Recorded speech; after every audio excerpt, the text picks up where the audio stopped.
allegedly some sort of a blackmail ring that is operating throughout Hollywood, and that artists that are producing music are actually being controlled via being induced into parties, and then what takes place is they're being recorded, and sometimes they're being recorded while they are committing sexual acts with minors. And something that we also saw in these docs is that these parties, at least a lot of them, are taking place in the Virgin Islands, which again just makes you go, what's happening here? Because Jeffrey Epstein, obviously his home, or he owned an island that was just off the coast of St. Thomas. So we hear that again. In a shocking revelation, Candace Owens has exposed an alleged link between Diddy and the infamous Jeffrey Epstein. Owens' claims have caused a wave of controversy and speculation, casting a dark shadow over Diddy's illustrious career. Owens details a series of interactions and associations that she says link the two men.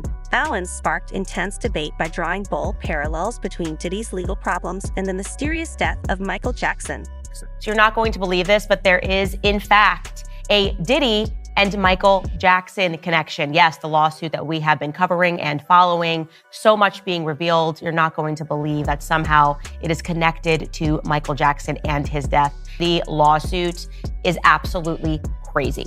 Full stop. What if I told you guys that it is about to get even crazier, that there is directly a link to Michael Jackson's death? During a recent episode of her podcast, Owens went into great detail about Diddy's legal troubles and voiced concern about what she sees as a troubling lack of media attention. Owens' daring caused a surge of responses on social media, questioning why the media focused on Diddy's lawsuit instead of the extensively covered Jeffrey Epstein case. She suggested a hidden agenda, hinting that important figures in Hollywood and politics might be vulnerable to blackmail, which could explain their troubling silence on specific problems. And he is alleging that he has hours upon hours of recorded footage and pictorial evidence, which has been included in this document, to support his claims. And I have to say, these claims seem very credible. Owens explored further connections, suggesting that the individual accused of covering up Diddy's son's role in a shooting had previously served as Michael Jackson's head of security. During the pop icon's untimely death, a commentator suggested that extreme measures, possibly including murder, could have been taken to protect the interests of those involved in her podcast. Owens highlighted 5 key points from Diddy's lawsuit, implying that its effect could surpass even the notorious Jeffrey Epstein. Through her social media posts, Owens expressed worry about the scant media attention given to Diddy's legal problems, implying a potential conspiracy involving powerful figures in blackmail. Yes, the Diddy lawsuit is absolutely crazy. Full stop. What if I told you guys that it is about to get even crazier, that there is directly a link to Michael Jackson's death? I want to be clear that when everything was going on with Michael Jackson, the lawsuits, his death, I thought that we were in full conspiracy theory territory when people were saying that Michael Jackson was killed. I actually know a lot of people that are in the industry. Owens restated her assertions in a YouTube video, saying that there is a hidden plan within Hollywood and the media to limit coverage of the company's lawsuits, protecting well-known figures from public scrutiny. Her claims have sparked controversy and skepticism, revealing the intricate power dynamics within the entertainment industry and the potential repercussions of legal disputes involving influential individual Michael Jackson's unexpected death at the age of 50 in June 2009, which shocked the world amidst grieving fans. Some fans speculated whether his demise was carefully orchestrated in a surprising twist. Investment banker David Dunn testified in the U.S. tax court in Los Angeles in early 2017, saying that Jackson was on the brink of financial collapse before he passed away, yet loyal fans and insiders know it was planned. This disclosure has stirred speculation among online conspiracy theorists, with some suggesting links to groups like Here's Owens' take on the issue. That Michael Jackson was killed, and I just thought, it just sounds too whacked out to believe that somebody intentionally killed Michael Jackson. Of course, why would they do that? And also, I was believing the media. The media was extensively saying every single day that he was a pedophile, even though he factually won his case.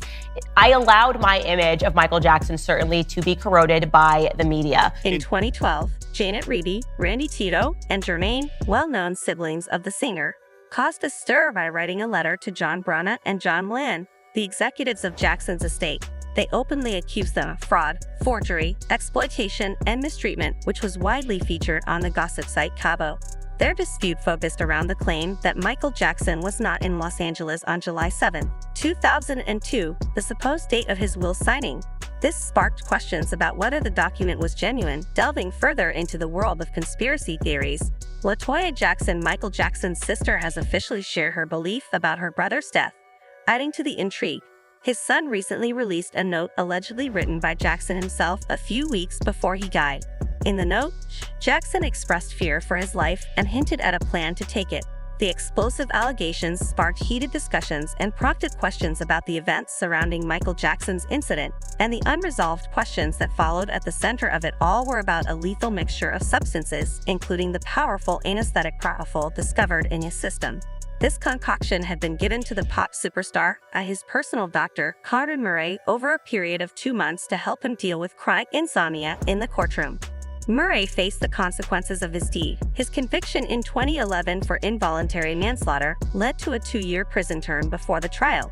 Murray's lawyers speculated that Jackson's financial problems might have influenced his actions, but the judge quickly ruled out any investigation into Jackson's finances. Howard Whitman, handling Jackson's estate, dismissed the idea that Michael had considered suicide as implausible in a recent disclosure to ABC News. An insider from law enforcement revealed that a well-known celebrity had developed a severe reliance on potent pain relievers like OxyContin and was Demerol taking these drugs daily. This revelation draws a somber picture of a music legend caught in a web of substances, leading tragically to an untimely end in recent months. Diddy Combs, the important figure in hip-hop, has been entangled in a series of legal disputes accused of misconduct. He was once a symbol of wealth, known for reshaping the business of rap through his ownership of Bad Boy Entertainment. This allowed him to build a vast empire covering fashion, media, and liquor, more fundamentally altering rap's commercial landscape. Understanding that there is allegedly some sort of a blackmail ring that is operating throughout Hollywood, and that artists that are producing music are actually being controlled via being induced into at parties, and then what takes place is they're being recorded, and sometimes they're being recorded while they are in committing sex with minors. Whatever I want, I have to get it. Combs said in a clip from his 2017 documentary Can't Stop, Won't Stop, showing his unwavering drive. On the other hand, new charges have cast question on his boldness and raised the possibility of an aggressive and controlling personality. Recent lawsuits have drawn a complex picture that departs from the traditional image of a successful entrepreneur covering more than 30 years. A detailed chronology contrasts key milestones in a person's work with claims made in legal procedures. These cases show not only accusations of aggressive conduct, but also highlight how influence and fame can protect individuals from a thorough investigation. In 1990, he started his music industry career as an intern at Uptown Records under the mentorship of executive Andrew Harold. However, his career took a troubling path when a lawsuit made in November 2023 accused him and R&B singer Aaron Hall of mistreating an unnamed victim and her friend after a music industry event. Surprisingly, the lawsuit additionally stated that they mishandled her during the confrontation. Another legal action filed in November 2023 accused Combs of mishandling and recording Joy Dickerson, then 19 years old, after a 1991 outing. Despite these disturbing claims, Holmes continued to follow his career ambition in 1993 after parting ways with Uptown Records. He started on founding his own music label, Bad Boy Record. This strategic choice played a crucial role in catapulting the careers of notable musicians. In 1996, the storyline veered into legal territory when Combs met trouble for reportedly threatening a New York Post photographer with a firearm. This event brought attention to a series of conflicts and legal issues that would greatly influence Combs' public persona. Within those docs, and this is where it gets relevant, there is one man that is named as being the person that can do the cleanups, right? This is the guy that you are supposed to call if you get into any sort of a scenario. So in these docs, it says, Mr. Combs instructs his staff to always contact Mr. Muhammad, that is Fahim Muhammad, if they are ever pulled over by the police in Miami or California.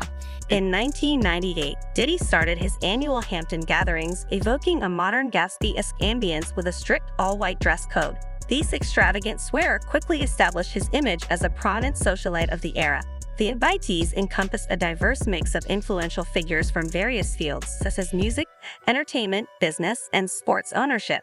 However, April 16, 1999 marked a major turning point when Holmes became embroiled in a legal quagmire following his arrest and indictment for criminal mischief. The incident emerged from a confrontation where it was claimed that Combs, accompanied by 2 bodyguards, reportedly mistreated record executive Steve Stout.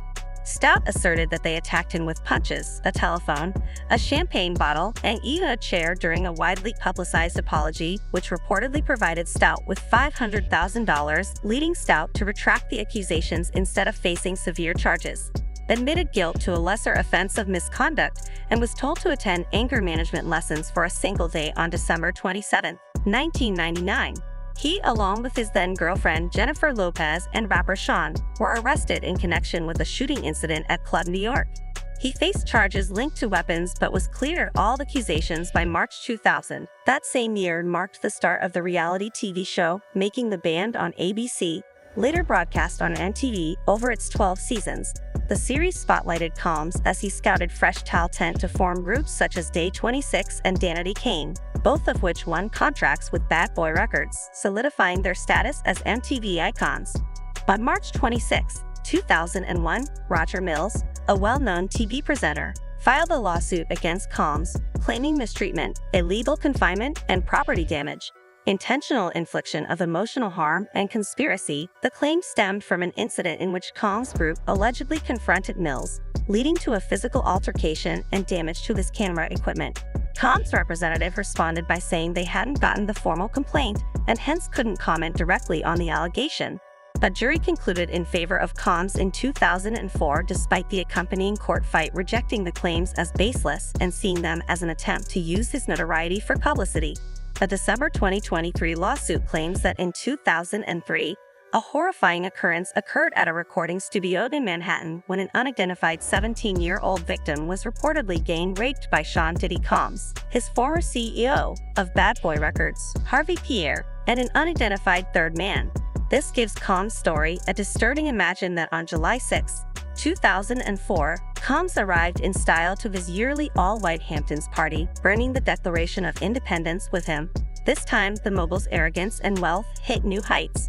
A memorable encounter took place in 2005 between music mogul Combs and 19-year-old singer Cassie Ventura Combs, who is 37 years old and voiced a strong desire to recruit Ventura to this prestigious label Bad Boy Entertainment. After signing a 10-album deal with Bad Boy Entertainment in February 2006, Ventura made his breakthrough with the popular song Me and You and launched his self-titled album later that year. However, a more sinister story was uncovered by recent court cases. Cassie Ventura revealed distressing charges against Combs in a lawsuit made in November 2023. This time, according to her, marked the beginning of a horrifying cycle of misconduct. Combs is accused by Ventura of putting her through years of emotional, psychological, and bodily pain. Holmes' ex, her name was Cassandra, she went by Cassie, and she filed a federal lawsuit against him in New York alleging years of assaults. Now, again, they dated for like more than 10 years, so she obviously was very close to him and knew his lifestyle. Allegations vary from being pushed to use illegal substances to being caught on camera in embarrassing settings with male coworkers.